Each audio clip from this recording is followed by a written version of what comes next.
So today we will continue the instructions talk of yesterday, because we still have about 1.5 pages left out of 5, and we will continue for today's instructions. And also, it is what I have said yesterday. These instructions will be included in our individual interviews or in our meetings, or to discuss about your practice. So some of the instructions, some of the text, some of the lines, they are in repetition, so that if you don't remember, no problem. I will give you in every day in our meetings to discuss about the practice, Dhammasakaccha in Pali language. So yesterday we have reached up to this, the 3 types of walking meditation, the 3 modes of walking in the basic Mahasi Sayadaw's instructions. So we will review a little bit on it again. So the first type is just one noting in one step. So right, left, right, left. If you don't want to use a lot of concepts, then you can just right.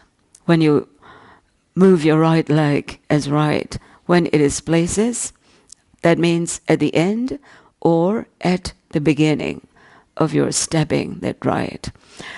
Because now it is very clear the concepts are not important. What important is we feel in our body. So that means you know that your step is moving. And then that step ends once you feel the touch your foot places on the ground or on the floor. And then you move another step. Because the names, the labels, the concepts, they are not very important.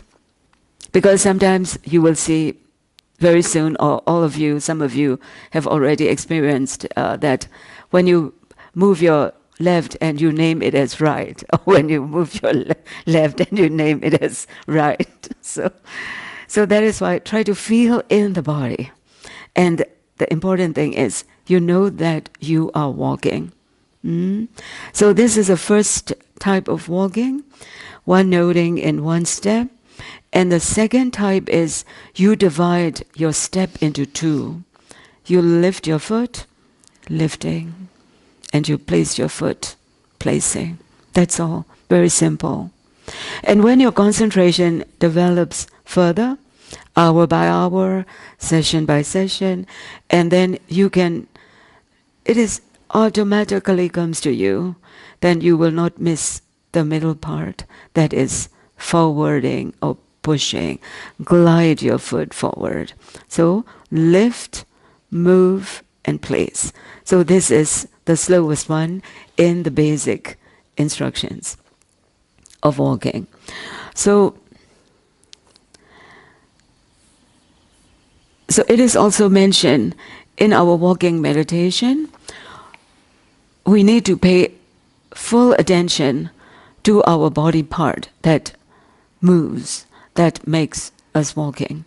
So, of course, when your concentration develops, you will find yourself little soft breathing in the background.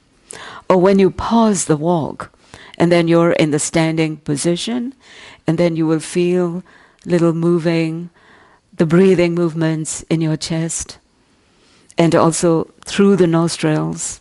So this is mindfulness. So the point is, as long as you can accumulate, cultivate moments of mindfulness, to be in the present, then it is perfect in your practice.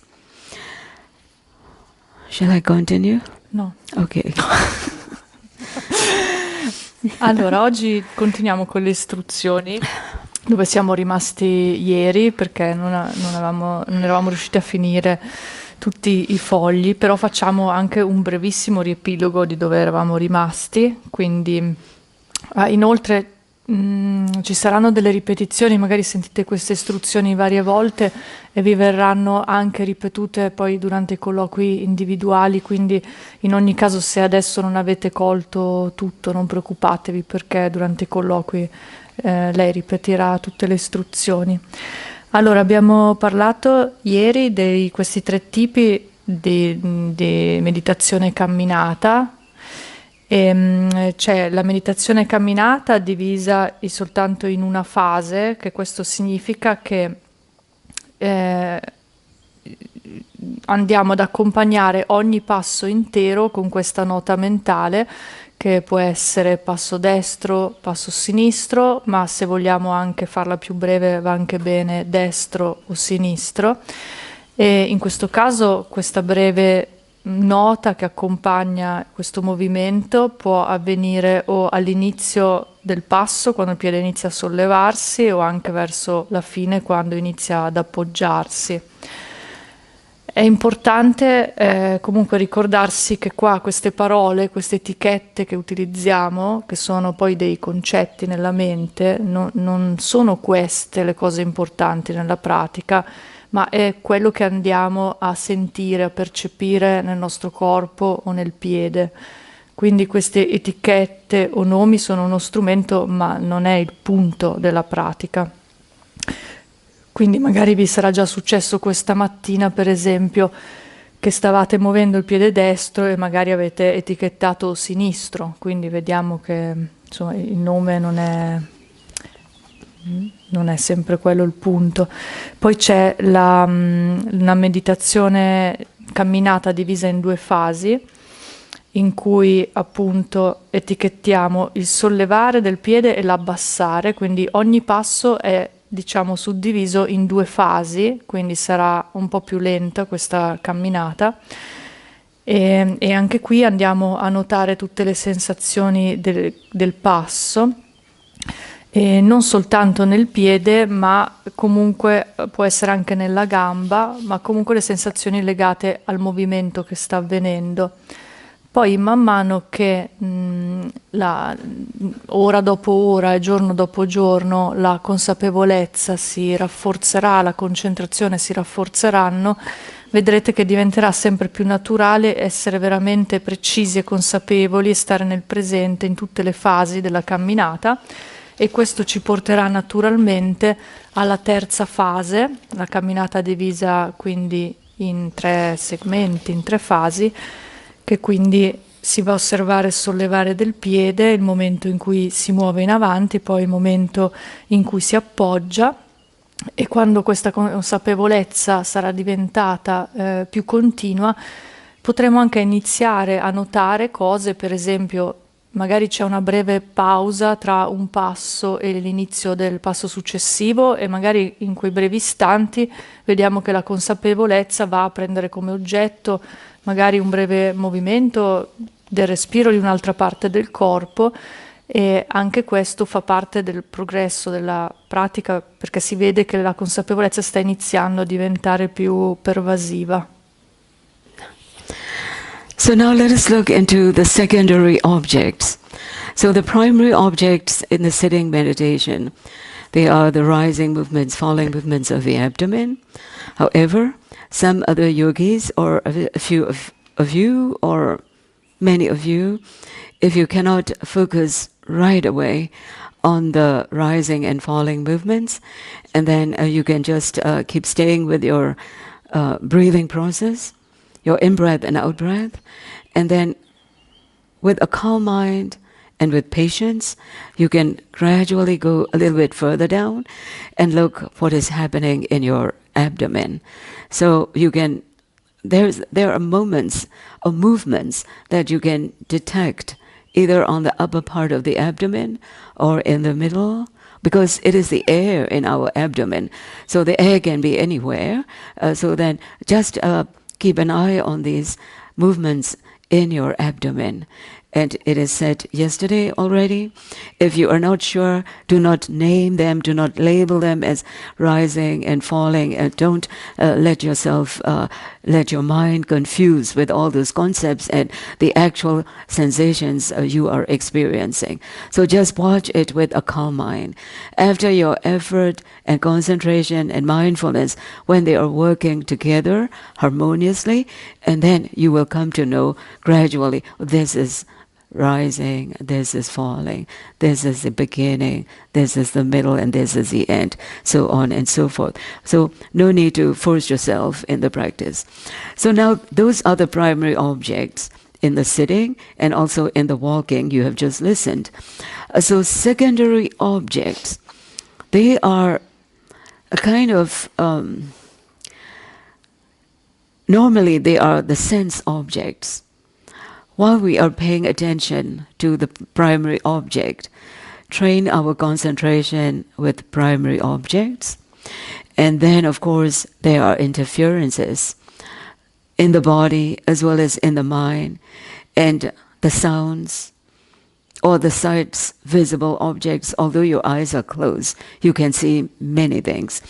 So the sights, hearing objects, the sounds, and the smelling, the scents, fragrances, odors, and tasting objects like different flavors when we eat, and touching objects, tangible sensations we feel with our body, soft, hard, or more softer, more harder, cold, warmth, and also different textures.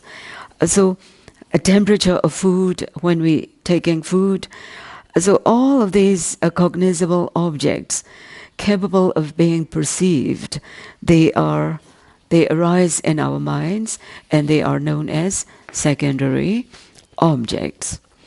So when we are in the present moment and our mindfulness is there, we also, if those secondary objects, the sense objects, distract our mind, that means if we know them in our periphery, then it doesn't matter. However, for 1 moment, 2 moments, 3 moments, 4 or 5 moments that we keep thinking about them, then try to label them as knowing, or remembering, or also your mental action towards those secondary objects. Because secondary objects, they are a wide range of sensations we feel through our sense bases because of all of these sense consciousnesses in our eye, in our ear, in our nose, in our tongue, body, and in the mind. So when they occur again and again, they become interfering to our primary object observation. That means the training our concentration in the vipassana to gain wisdom. So observe them and just simply let go of them. If they are quite heavy, just let go of them, and then right afterwards you have to come back as quick as you can to the primary object and to keep observing the details of the primary objects in the practice. So to do this, please let go of them with sustained effort, balanced effort, and with mindfulness, recognize them quickly, and concentration to force your mind back on this primary object again and again. And then, finally, you will see these secondary objects break away. And even you know that you're aware of them, they are there, but they will not interfere you. And finally, they will be dissolved, disappearing, and they are no longer interfering one's process of developing concentration. So, before one reaches to this part of the progress of the practice, what we need is patience. So with patience, and another thing is, for sense door impressions, the things you see, the things you hear, smell, taste, so on and so forth, please try to limit your sense door impressions. This is we call morality of limiting, restraining the senses. So it is a kind of sila, morality, moral conduct it is very important to limit our sense door impressions and our reactions to them, instead of proliferating the mind with craving, attachment. So this is one of the exercises that we go together with this practice of mindfulness. And also, this is the very interesting part of the practice. So please practice with much care and respect. So it's done. Adesso parliamo degli oggetti secondari. Allora, l'oggetto primario della meditazione, ripetiamo un attimo, è appunto in questa tradizione i movimenti collegati con l'addome, con la respirazione che influenza l'addome. Innanzitutto, se qualcuno di voi inizialmente non riesce a rimanere con questo oggetto, potete anche, questi primi giorni, periodo della pratica, potete anche stare su delle sensazioni più generali del respiro, quindi mantenete sempre la mente rilassata e calma, percepite la respirazione dove vi viene più semplice, e poi quando la mente inizia a calmarsi un pochino provate a portarla in giù verso le sensazioni invece che si trovano più in tutta quest'area, come abbiamo detto ieri. Può essere dei punti molto diversi a seconda di ognuno. In ogni caso, se quello che trovate in quest'area non vi viene da etichettarlo come salire e scendere, per esempio, perché magari è un movimento diverso, sono sensazioni diverse, non siete sicuri di come utilizzare questa nota, allora non utilizzatela proprio, ma piuttosto è importante che andate a osservare e basta. Poi, quando concentrazione, la consapevolezza e l'energia inizieranno a lavorare insieme in modo più bilanciato, avverrà più naturalmente anche che l'osservazione diventerà in grado di andare a riconoscere più velocemente tutte le diverse cose che avvengono in quell'area. Riguardo agli oggetti secondari, invece, possiamo dire che sono tutti gli oggetti degli altri sensi, dei nostri sensi, che li chiamiamo oggetti secondari nel momento in cui queste altre impressioni sensoriali diventano abbastanza forti da andare a interferire nella nostra osservazione dell'oggetto primario. Quindi questi oggetti possono essere oggetti visivi, oppure oggetti uditivi come i suoni, oppure olfattivi come profumi, odori, oggetti gustativi, quindi mentre mangiamo magari anche le consistenze, il sapore, la temperatura del cibo, oppure anche altre sensazioni tattili che avvengono nel corpo, quindi durezza, morbidezza, freddo, caldo, tensioni, pressioni, eccetera. Quindi tutti questi sono oggetti secondari e li riconosciamo quando siamo nel presente, stiamo cercando di allenare la nostra concentrazione osservando la natura dell'oggetto primario, e a un certo punto iniziano a sorgere questi altri oggetti dagli altri sensi. Se rimangono un po' sullo sfondo, nella periferia della nostra osservazione, possiamo anche lasciarli lì. Però nel momento in cui invece diventano predominanti e vediamo che la mente continua a rivolgersi verso di loro, allora dobbiamo proprio andare a prenderli come oggetti e iniziare a osservarli. Quindi la cosa importante è riuscire a notarli, anche questo, a riconoscerli, a notarli il prima possibile, e imparare anche a lasciarli andare. Quindi lasciarli andare ancora e ancora, ritornare al nostro oggetto primario, e in questo modo cercare di non andare a nutrire la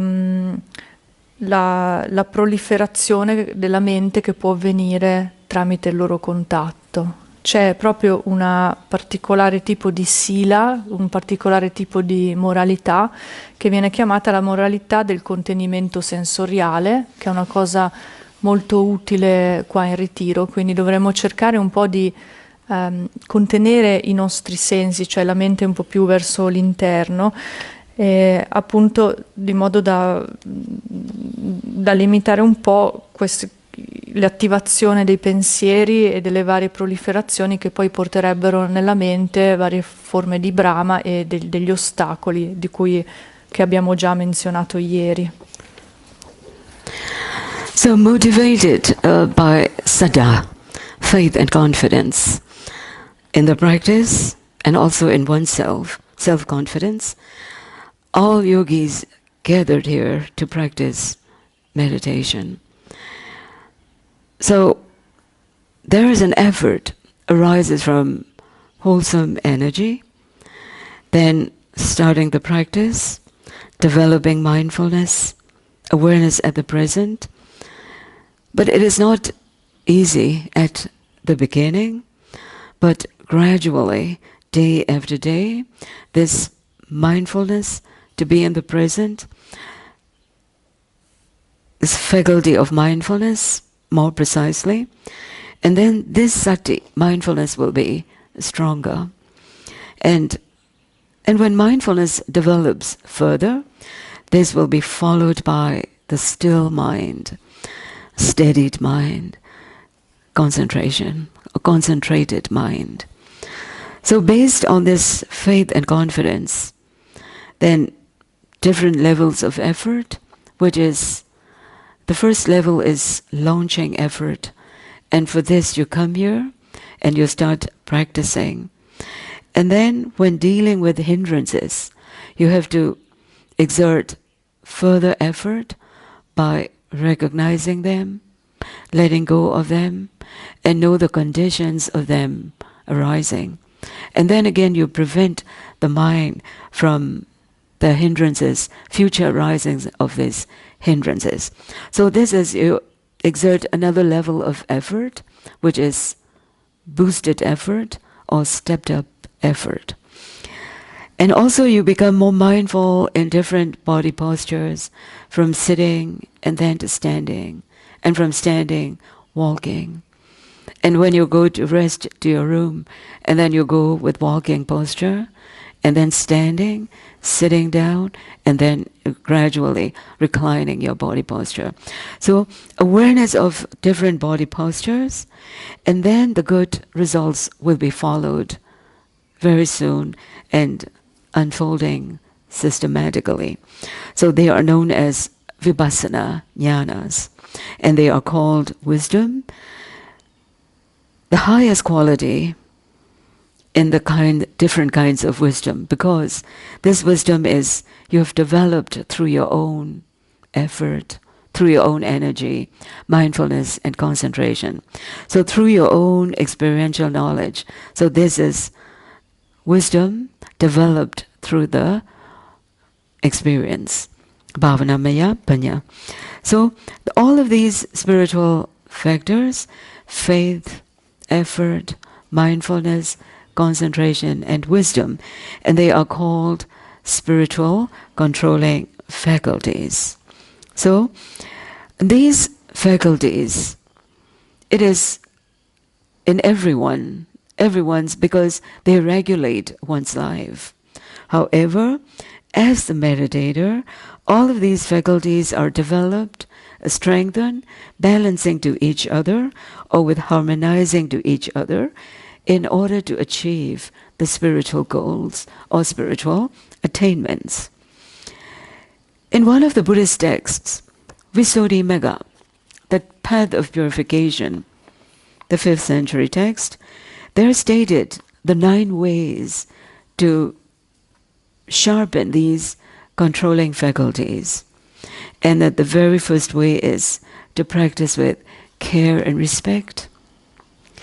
And there are also the other ways, which is not in this context. So that is why also it is mentioned yesterday with an attitude of paying care and respect towards oneself. Because coming to the retreat, it is not easy for everyone.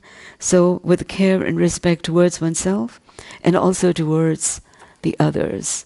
So with this attitude, and then you will find the successful your practice will be, your retreat will be a fruitful retreat. And then following the instructions, and you develop wholesome mind states, protect your mind from not falling into negativities, unwholesome mind states. And then meditators are also encouraged for this purpose to use this precious opportunity, precious time, because you're staying away from your worldly conditions, because you have that expectation that benefits might achieved from this practice.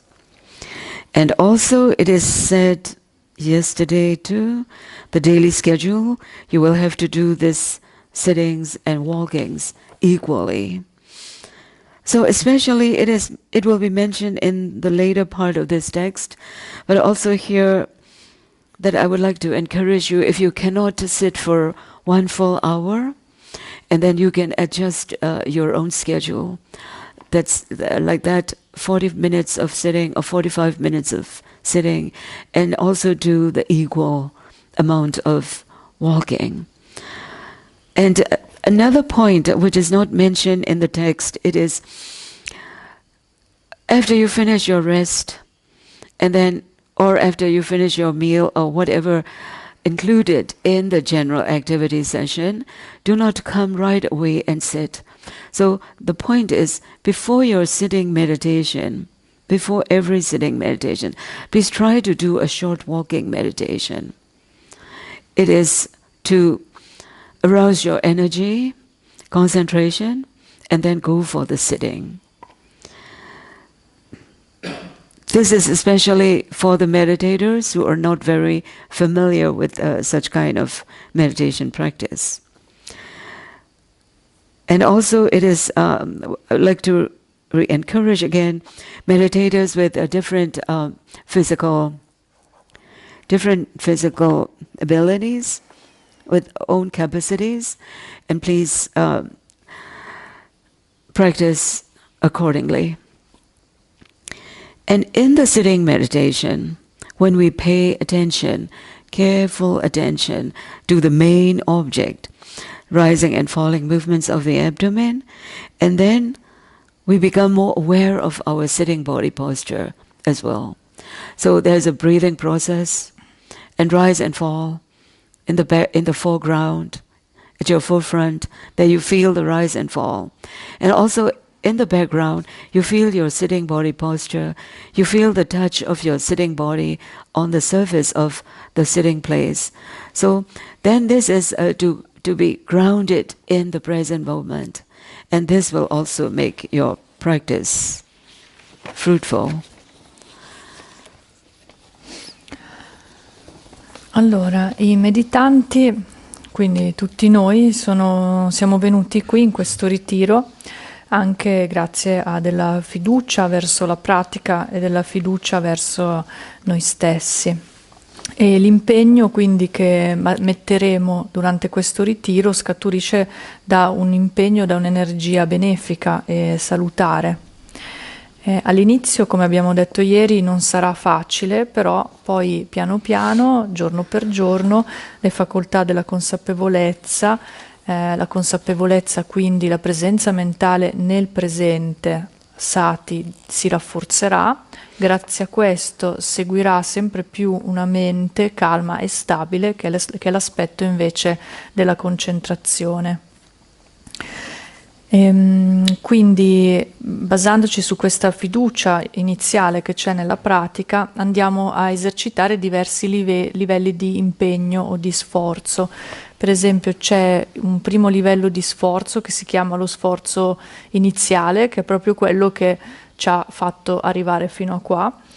E adesso bisogna applicare il secondo livello di sforzo, che è quello che consiste nel riconoscere continuamente gli oggetti di meditazione, riportare la mente sull'oggetto primario, abbandonare gli ostacoli o gli stati mentali che stanno ostacolando il nostro progresso e poi prevenire che questi stati possano sorgere nuovamente.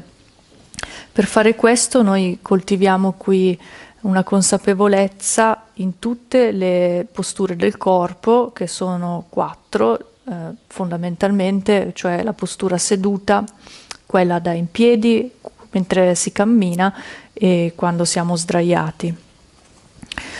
Grazie poi allo sviluppo della pratica arriveranno piano piano anche i risultati, che sono quelli che qua chiamiamo appunto le insight o le visioni profonde, che sono una forma di saggezza.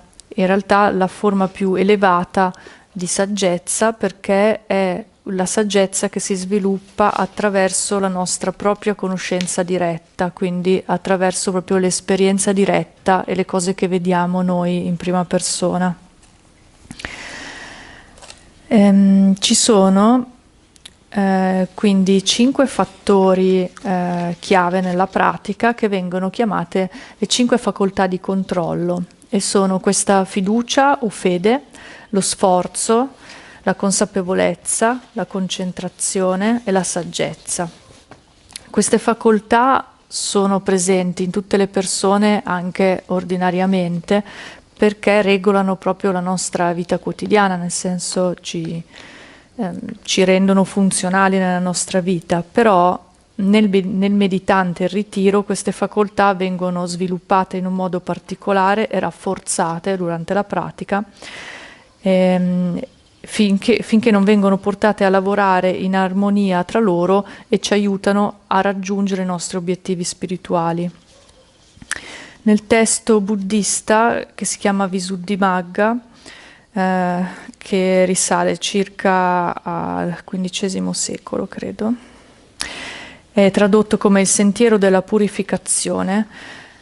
Ci sono elencati diversi modi per andare a rafforzare queste facoltà di controllo, e uno di questi molto importante è quello di avere cura e rispetto verso la pratica, verso noi stessi e verso i compagni di meditazione.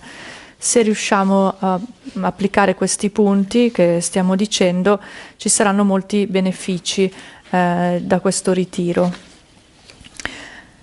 Quindi i meditanti qui sono incoraggiati a utilizzare questo tempo prezioso del ritiro, per il quale hanno lasciato temporaneamente le loro condizioni di vita quotidiana, perché comunque tutti noi abbiamo una qualche aspettativa di poter trarre dei benefici dalla pratica. Come abbiamo detto ieri, il programma giornaliero prevede diverse sessioni alternate di meditazione seduta e di meditazione camminata, ed è importante che queste 2 pratiche siano bilanciate. Se inizialmente non siete, soprattutto per i principianti, se non siete abituati a fare delle sedute di 1 ora, potete inizialmente aggiustare un pochino questo orario, se è necessario, magari fare 45 minuti di seduta, però mantenete allora i 45 minuti di camminata anche.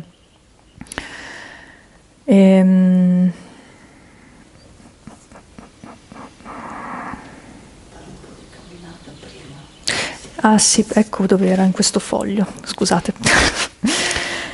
Inoltre, riguardo a questo bilanciamento tra seduta e camminata, il suggerimento è quello di non correre subito a fare la seduta non appena magari abbiamo finito di fare un'attività quotidiana, anche qua nel centro, o magari abbiamo appena finito di mangiare. Il consiglio è quello di non correre immediatamente a fare la seduta, ma di far sempre un pochino di camminata tra una seduta e l'altra, tra un'attività e l'altra. E inoltre, se c'è qualche meditante che ha delle condizioni fisiche, diciamo, particolari, in questo caso non andate a spingere, nel senso prendetevi cura della vostra difficoltà o condizione, e quindi seguite anche un po' i bisogni che può avere il corpo in questo senso. Okay, I think so. I think so. So as it is said earlier on, when the body is in the sitting posture, that in your sitting meditation session, and then first of all, you'll be aware of your breathing in and breathing out. So, and then this natural breathing process is going on, and then gradually you will come to know that something is this movements or the physical sensation of going up and coming down, or going outward and coming inward. So all these physical sensations in the abdominal area is also happening. So when looking into this thing, then we will come to know the cause is our breathing process. And then effect comes into manifest in the abdomen. So this is another important aspect in the practice of vipassana, to know the correlation between mind and body, body and mind and mind, body and body. So in this case, breathing in and breathing out, the natural breathing process in the body, it triggers this movement of rising and falling. So this is a linkage between the physical cause and physical effect. And also when some sensations or a shooting pain or any discomfort feeling arises in the body, then even before the mind reacts on it, there is a slight movement of the body in order to release this physical uneasiness. So this is also another manifestation of correlation between body and body, mind and mind. So in the practice, when we practice with care and respect and with careful attention, and then all of these experiences will come obviously. And this is the unfolding of wisdom, that we know mental and physical processes, they are not happening without causes and effects. So this is not the simple knowledge, this is wisdom. And also this is the foundational knowledge in order to build up the higher stages of wisdom. So, for doing this, one should slow down one's activities, because this understanding and this wisdom or the knowledge, understanding the linkages between body and body, body and mind, so on and so forth, they also will occur in our general activities. So this is what I would like to recommend you, and it is to slow down your bodily actions in order to develop mindfulness arise naturally, and to mature this particular insight for understanding the causes and effects in physical and mental. So, as recommended by the Venerable Mahasi Sayadaw, and we all know that our breathing should be a natural breathing. So do not make it slow, nor faster, not manipulating one's breathing. So let the breathing happen naturally. On occasion it will be faster, then just observe as it is. And then this is non-reactive awareness. And this awareness is very important in our practice. We're not reacting at all. We just observe as it is. And also on occasion, the breathing can be slowing down. Then observe as it is. So the important thing is, Venerable Mahasi Sayadaw encouraged the meditators to develop continuity of mindfulness as possible as one can. And also in the full body postures, sitting, standing, walking, and lying down. And then also, if necessary, what we can do is, when you're not paying attention to the rising and falling, or the sitting sensations, the contact of your body, there is a very simple awareness. You can just fully aware of your body position at the present moment. And then you just note, sitting, sitting. That's all. And also when you stand, then note, standing, standing. So this is, and also lying awake on the bed, then also with the soft mental noting, lying down, lying down. So this is the posture awareness, which will be elaborated further in the next one of the Dhamma talks. So in the noting and in the labeling, the words, the language one uses, it doesn't matter. What matters is to know and to feel in the body. So from the present awareness of these full body postures, sitting, standing, and as well as when you are having your meals, and while you are chewing, or resting your hand on the table, and then you can feel your sitting body posture, and the feet touched on the floor. And so all of these actions are developing present awareness. That means you are cultivating, accumulating these precious moments of mindfulness. And then the present awareness of these full body postures, the practice on the present awareness of the full body postures, this will become easier for you, and mindful of different other general activities, and which then you can be applied it in your daily activities at home. So the instructions of Mahasi Sayadaw emphasized the importance of developing mindfulness, present awareness, in performing general activities.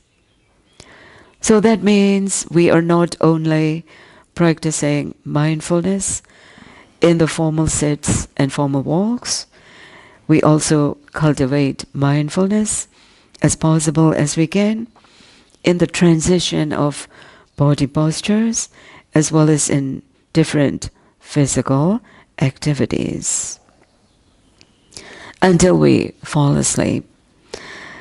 So this practice, because of being intensive retreat, we named it, it is to be carried out continuously as possible as you can throughout the day. And at first, this sounds very challenging. However, in a few days, you'll be able to overcome such challenges because mindfulness will be in your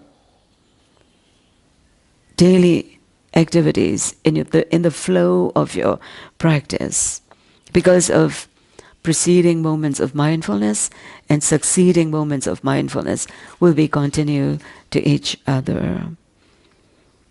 And also the benefits of the practice will be immediately occurs, as it is one of the qualities of the Dhamma, immediate results, akaliko.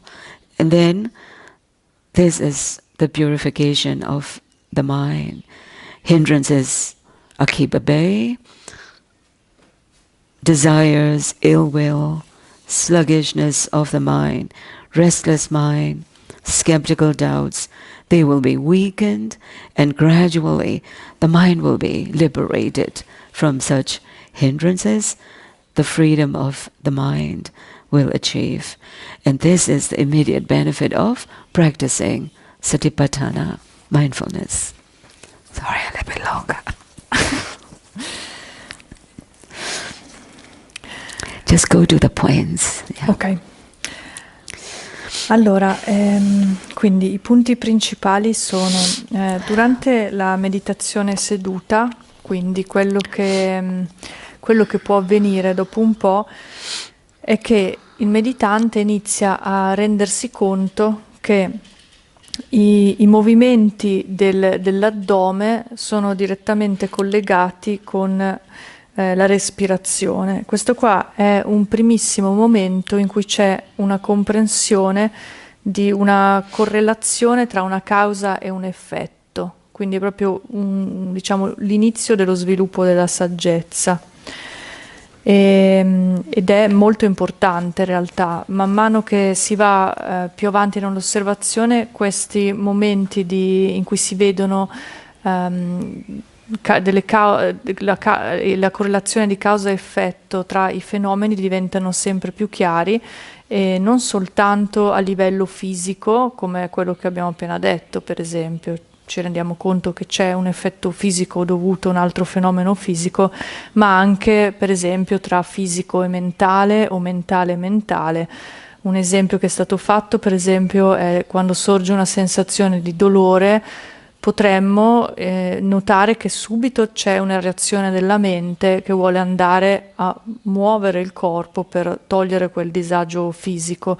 Quindi quando il meditante, grazie alla continuità della consapevolezza, inizia a vedere questi fenomeni che sorgono da un altro fenomeno in modo automatico, questo è l'inizio di questa comprensione o di questo insight che si chiama appunto la comprensione della causa e dell'effetto.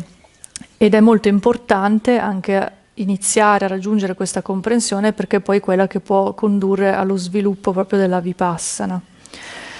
Per arrivare a questo è molto importante se riusciamo a rallentare un po' anche durante la giornata i movimenti che facciamo, in modo che la consapevolezza si possa sviluppare naturalmente e la mente si calmi, si stabilizzi. Mahasi Sayadaw come si dice, suggeriva, cioè dava importanza al fatto che la respirazione nella meditazione seduta dovrebbe essere naturale, quindi cerchiamo di non rallentarla, né controllarla, né accelerarla, lasciamo che il respiro avvenga in modo naturale. A volte sarà più veloce o più lento, l'importante è notare semplicemente quello che succede, perché una qualità della consapevolezza è quello di non essere reattiva verso l'oggetto, ma di conoscere semplicemente le cose come sono. Quindi è importante appunto sviluppare la continuità il più possibile durante la giornata, quindi nelle 4 posture che abbiamo già nominato. Il fatto di lavorare con la postura può essere anche molto utile, perché per esempio nella seduta, se ci sono dei momenti che non sappiamo bene cosa osservare, pur di rimanere nel presente possiamo prendere tutto il corpo intero, quindi la postura proprio seduta, e andare a notare il corpo intero, e possiamo etichettare per esempio sedere, sedere, seduto, seduto, e possiamo anche durante la giornata avere questa consapevolezza un po' più aperta, anche quando siamo sdraiati, magari ci riposiamo prima di dormire, se camminiamo da un momento all'altro andiamo a sentire semplicemente cosa sta facendo il corpo in generale, per rimanere ancorati nel presente. Risottolineiamo che nell'usare queste etichette mentali non sono così importanti le parole o il linguaggio che viene utilizzato, ma ciò che conta è proprio andare a percepire realmente nel presente le sensazioni o i fenomeni che succedono nel corpo e nella mente.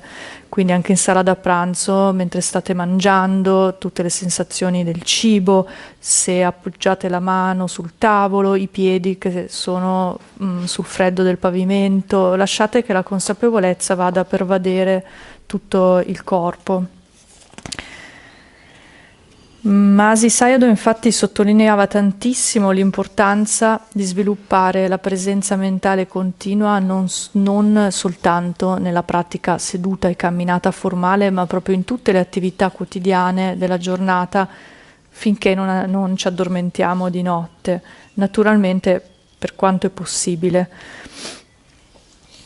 Questo potrebbe sembrare naturalmente una grande difficoltà all'inizio, una sfida, però in realtà in qualche giorno potremo già vedere che riusciamo a superare queste difficoltà, perché grazie appunto al flusso di momenti di consapevolezza che vanno ad accumularsi sempre di più e quindi creano questa continuità che va a portare a una purificazione della mente, nel senso che gli ostacoli iniziano quindi a diminuire, quindi sorgono sempre meno desideri verso l'esterno, i sensi, momenti di avversione, pigrizia e sonnolenza, preoccupazioni, dubbi, iniziano gradualmente a essere eliminati dalla mente e quindi da noi stessi in questo momento possiamo sperimentare questa qualità del Dhamma che viene definita akalico, quindi che è immediato, vuol dire senza tempo, diciamo, nel senso che proprio qui e ora possiamo iniziare a sperimentare i benefici grazie alla continuità della consapevolezza. Now, noting method. Many people they say this Mahasi Sayadaw's meditation instructions as noting method or labeling. It is to give the name to the arising objects. So many meditators are quite new to this noting or labeling method of the Mahasi Sayadaw's instructions. So it is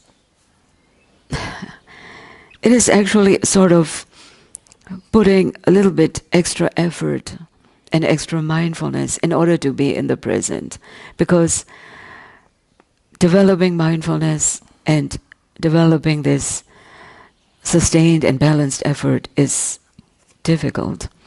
So in order to, and also the nature of the mind, it is always distracted, wanders away, slips away from the present moment, because the mind is very light, delicate, so that it can go anywhere it likes, and it lands anywhere it desires.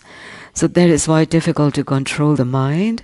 So Mahasi Sayadaw recommended, especially to the new meditators, those who are not familiar with this practice, and also those who are especially on and off to the retreats, and try to use this noting or labeling.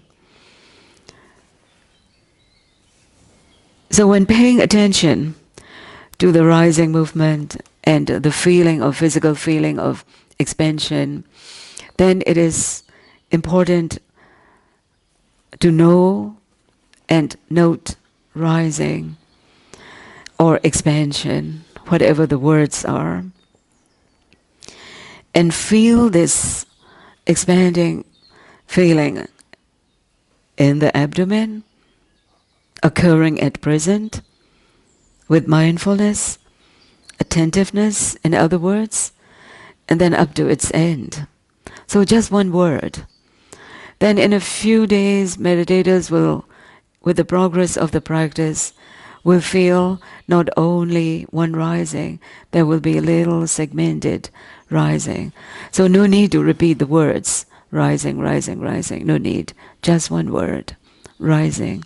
Either at the beginning of the expanding feeling, or at the end of the rising, or in the middle. And so do when falling movement occurs, and then do the same, just one word in the mind. So this noting or labeling, it is mental noting, it is said. Mental noting, and there is another word, soft mental noting. So very soft mental noting, rising and falling. So as long as this noting in the mind occurs in a pairwise manner, together with this rising physical movement and the mind mental noting of rising and falling. And then the mind will be staying in the present moment. It will not get distracted easily by external distractions. So when observing this primary object, then it is not just finished by labeling or noting. So we have to feel it, the quality of this feeling of expansion. And another important thing is, being the characteristic of mindfulness, we have to observe the whole object, not to just, because this is the nature of the mind, always wants to look for the other object to arise somewhere, external or internal in the body. So no need to jump from that state which is in the present. So that means remember this characteristic and the quality of mindfulness. It is to observe the entirety of the object, the whole object. So if it occurs, for instance, the long rising, so please, with patience, so go with this long rising. And also if the falling occurs, similarly, the long falling. So just stay with it until that falling ends, before another rising occurs. So this is to observe the entirety of the object. So by observing it with much interest in it, the benefit is our mindfulness, or sati, observing power, in other words, will become very sharp and precise. And this is from this practice of mindfulness. Once mindfulness becomes sharp. And so do falling movement do the same thing. And then this would help understanding or knowing the wisdom between the knowing mind and the actual physical object of expanding, contracting. So, knowing mind, observing mind, it is different. One's consciousness of knowing what is happening in the body, the rising movement, falling movement. So this is the separateness between mind and matter, mind and the body. And it is very important because of one understands this very supportive insight that there is mind and matter, only physical phenomena that happens in the physicality, in the body, and also the noting mind, knowing mind, it knows what is happening. Another instance, it is discomfort. When discomfort feeling starts arising in the body, and then at first, of course, it is quite mild, and gradually over the time it increases. And then the mind knows that. And then with this attentiveness, the meditator who's following the instructions, and then go there, because it is secondary object. And so physicality, this discomfort feeling, unpleasant, of course, it arises in the body, and the mind knows that. So this is differentiation between mind and matter. So this is also occurs in the practice. And also because of this physicality, uneasiness, discomfort, and then it triggers in the mind also not comfortable. The mind feels unease. And as it grows increasing, and then the mind reacts. So this is another cause and effect relationship between mind and matter. So from the very beginning days of the retreat, from the very beginning days of the practice, meditators with careful attention, with faith and confidence, will become easily understanding such supportive insight knowledges. And then one will become aware of one's noting mind. How to develop it? It is not, for instance, when looking, observing, rising and falling. It's not observing superficially. It is not just skimming on the surface of rising and falling, but sinking into the object, to know the nature of the object, to know the nature, to know the movements of the abdomen, what kind of sensations associating with the rising. Sometimes there is a little pressure, there is a little tension, or hardness, softness, and relaxing and very smooth falling. So this is the training of concentration, beginning of good concentration, which is inconsistent with the Buddha's instructions in the discourse of Satipatthana, Kayanupassana, mindful contemplation of the body in the body. So to go into it deeply. Allora, questa tecnica della notazione mentale o dell'etichettatura del metodo Mahasi è appunto particolare di questa tradizione. E allora, perché viene fatta? Diciamo che abbiamo adesso parlato della continuità della consapevolezza che cerchiamo di sviluppare, però naturalmente, data proprio la natura della mente, quella di continuare a saltare da un oggetto all'altro, divagare e di non stare nel presente, è molto utile avere uno strumento che possa aiutare, almeno all'inizio, a far rimanere la mente invece nel presente. Quindi la mente è molto difficile da controllare, però se andiamo a utilizzare queste etichette per accompagnarle alla percezione di quello che stiamo sperimentando, è come un aiuto alla nostra consapevolezza e inoltre ci aiuta anche a sviluppare lo sforzo e l'impegno, l'energia.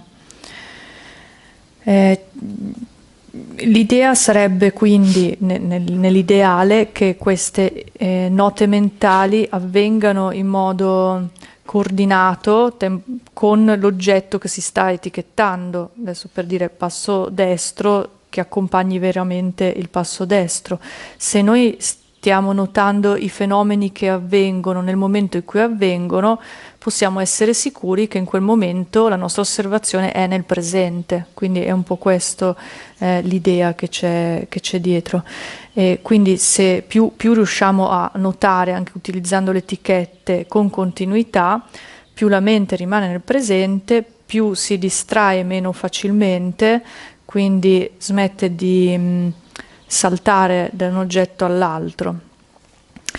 Per quanto riguarda questo, ma anche l'osservazione dell'oggetto primario, per esempio, l'invito è quello di osservare l'oggetto, anche gli oggetti secondari in realtà, ma adesso soprattutto quello primario, nella sua interezza. Nella sua interezza vuol dire, per esempio, che se stiamo seguendo il salire dell'addome, cerchiamo di rimanere proprio dall'inizio, e anche se è un movimento che dura a lungo, cerchiamo di non far sì che la mente scivoli via, ma vediamo di vedere se è possibile che l'osservazione continui proprio fino alla fine di questo movimento, finché poi non c'è magari una pausa o qualcosa e poi inizia il movimento dello scendere.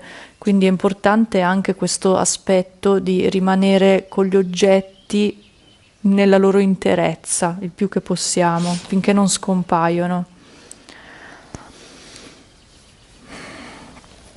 Questa nota mentale che viene utilizzata non è solo una nota nella mente, ma è anche importante sottolineare che deve essere molto morbida, quindi che sia proprio una parola delicata che accompagna l'osservazione poi reale. È anche utile fare questo tipo di osservazione perché ci può iniziare ad accompagnare in un altro tipo di insight, diciamo, di comprensione, che è quello che avviene quando iniziamo a vedere che l'oggetto fisico che stiamo osservando è diverso, è una cosa separata e diversa dalla mente che sta osservando. Quindi iniziamo a vedere piano piano che tutti i fenomeni che si presentano nel nostro corpo sono soltanto dei fenomeni mentali e fisici. Questa comprensione poi va a collegarsi con quella di cui abbiamo parlato prima, quindi vediamo che ci sono solo fenomeni mentali e fisici che sono in relazione di causa e effetto tra di loro. Per fare un esempio pratico, magari un meditante riesce a, cioè sperimenta il sorgere di un dolore, cioè una sensazione fisica che è spiacevole, pian piano diventa forte, quindi lo prendiamo come oggetto secondario, diciamo, diventa il nostro oggetto di meditazione, e quindi c'è una sensazione che è fisica, però possiamo notare poi che c'è la mente che sta osservando questa sensazione di dolore, e la mente stessa inizia poi pian piano a reagire, a provare del disagio lei stessa, e quando avviene una reazione potrebbe essere sia una reazione mentale ma anche un'ulteriore reazione fisica, per esempio muovere il corpo. Quindi iniziamo a vedere queste relazioni nella nostra osservazione diretta.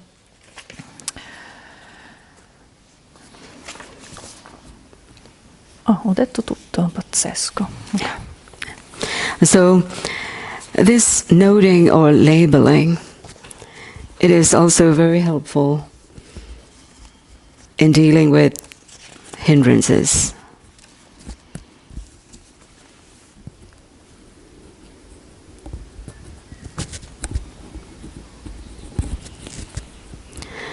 So especially when hindrances are rising and they are not disappear easily,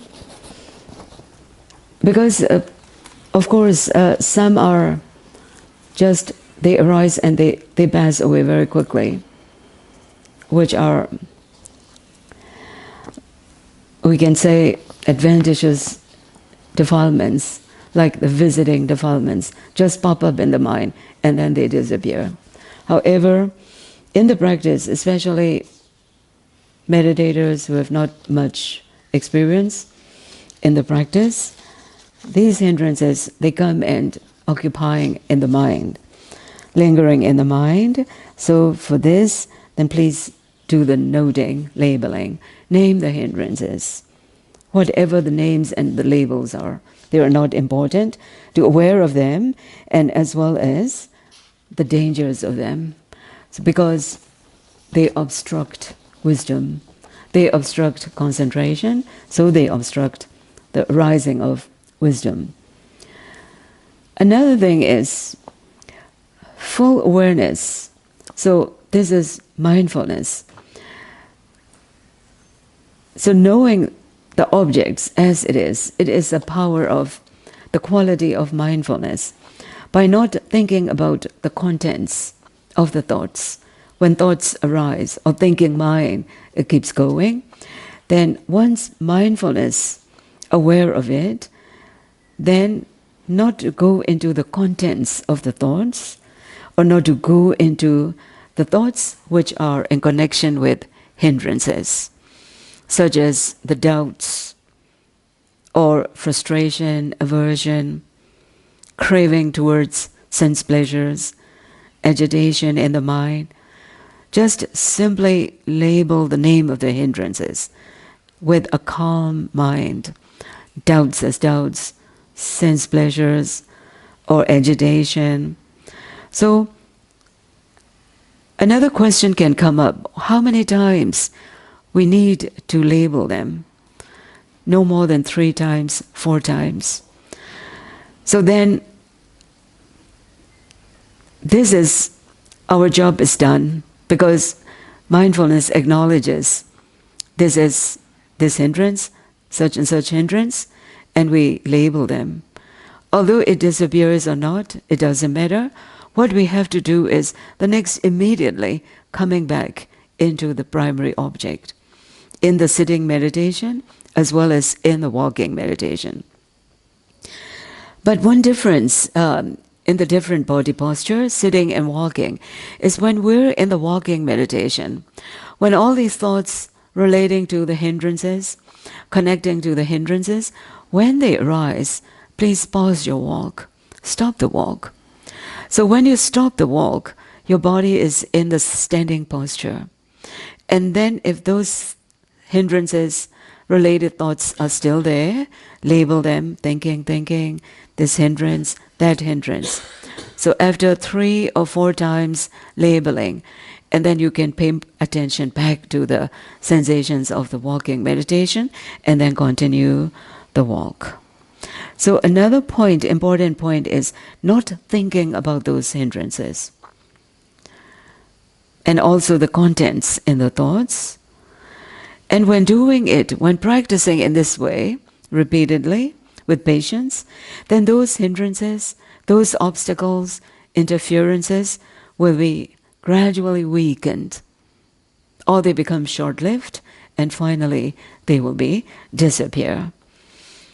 So do it again and again whenever hindrances arise in the mind, with determined effort and patience to overcome this part of the practice.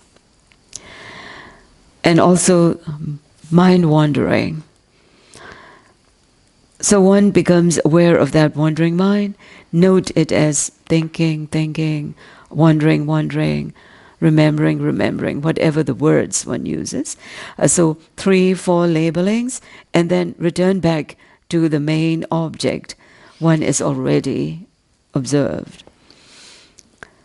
So another point is strong perception. This is a distinguishing factor of sati, mindfulness. Thira sanya, there's a typo in the text. So when perceiving rising and falling movement, then one has to perceive that object very closely and accurately. And when lifting the foot, moving the foot, placing the foot, mindfulness and concentration should be synced together, not on the surface. And then one will know the actual sensations, because when we lift the foot, the sensations we feel, we experience, we perceive in the soles of the feet, it is different when we glide our foot forward. And also when we places the foot, touches the floor on the ground, it is another different feeling. So the strong perception means it is to acknowledging, collect all the information, characteristics of all sensations we observe in the walking meditation. Each and every perception should be noted. And then the benefit is we will see those sensations, they arise and we feel them in a few moments, then they will disappear in the next moment, because another sensations, another action of the foot replaces. So with a different feeling of different movements of different actions of the feet, also the sensations we feel in the feet, in the knee, in the hip joint, or in the legs, they will also be changing. So this is the beginning of understanding of anicca, impermanence, impermanent characteristic of phenomena. And this is the wisdom.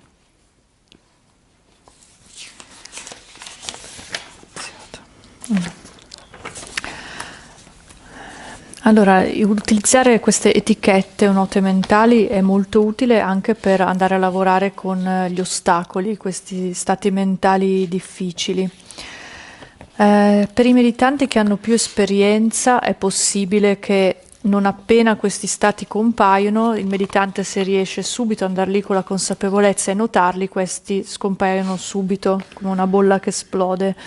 Ma all'inizio del ritiro, per i principianti, invece, usualmente questi stati entrano nella mente e vanno a occupare la mente, almeno per un po' di tempo, e quindi vanno a ostacolare la concentrazione e la pratica.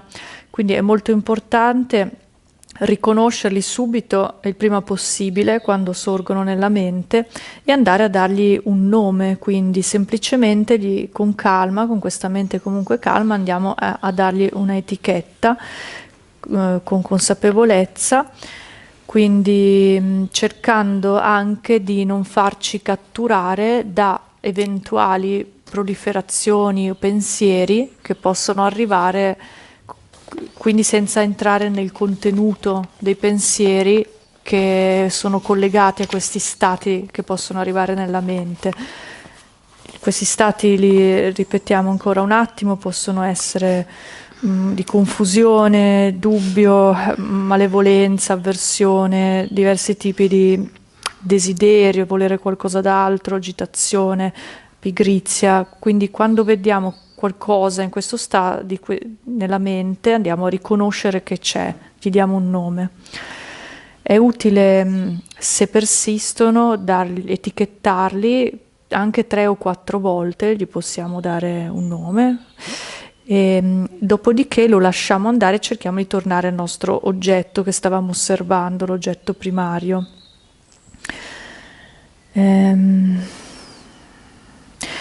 Si vede poi dopo un po' nella pratica un buon segno può essere quando iniziamo a vedere che quando andiamo a notare questi stati mentali, questi perdono un po' di forza. Quindi quando avviene questo indica che questi ostacoli si stanno indebolendo e quindi dopo un po' riusciremo anche a superarli e a far sì che non ci siano più nella mente. Comunque per il momento è un esercizio che con molta determinazione e molta pazienza, adesso in questi primi giorni dobbiamo continuare a farlo, quindi quando sorgono li notiamo, torniamo all'oggetto primario. Durante la camminata, se sorgono dei pensieri, una mente che divaga, eccetera, ci fermiamo proprio, quindi smettiamo di camminare, stiamo fermi in piedi, notiamo bene quello che sta succedendo. Quando siamo riusciti a lasciarli andare, ritorniamo in contatto con il corpo e ricominciamo a camminare. La mente che pensa può essere etichettata con la parola che preferite, potete utilizzare pensare, vagare, ricordare, quello che vi può venire. Un altro punto importante è quello della percezione forte, di riuscire ad acquisire una percezione forte dell'esperienza, che è proprio una delle qualità della consapevolezza. In Pali proprio c'è una parola che la denota, che si chiama tilasagna. Quindi quando andiamo a percepire il movimento dei piedi, delle sensazioni legate ai piedi o del movimento dell'addome, cerchiamo veramente di non stare solo a un livello superficiale, ma di lasciare che la mente proprio sprofondi dentro all'esperienza di questi oggetti, in modo da andare a cercare di percepirli in modo sempre più preciso e più accurato, perché potremo vedere che in ogni fase della camminata o delle sensazioni fisiche sono sempre diverse le une dalle altre, quindi è come un po' se vogliamo andare proprio a raccogliere informazioni più precise che possiamo su ogni momento di percezione. Facendo questo, dopo un po' possiamo iniziare a vedere che ogni sensazione sorge e subito dopo scompare rimpiazzata da un'altra sensazione. Non è inusuale infatti che i meditanti dopo qualche giorno di ritiro, se prima vedevano un movimento dell'addome come qualcosa di unico, iniziano invece a vederlo come segmentato, composto da diversi segmenti differenziati. Questo ci porta a iniziare a comprendere l'impermanenza, anicca, che anche questo punto è l'inizio dello sviluppo di pagna, della saggezza, della vipassana. So I think this much for this morning. So you will have more time to practice, and few remaining points will be saved for the 6 p.m. session. Quindi per oggi è tutto, poi altri punti ulteriori per la pratica li verranno dati questa sera alle 6, così adesso avete più tempo per praticare. And thank you very much for paying attention. Grazie molte per la vostra attenzione. Sadhu, sadhu, sadhu.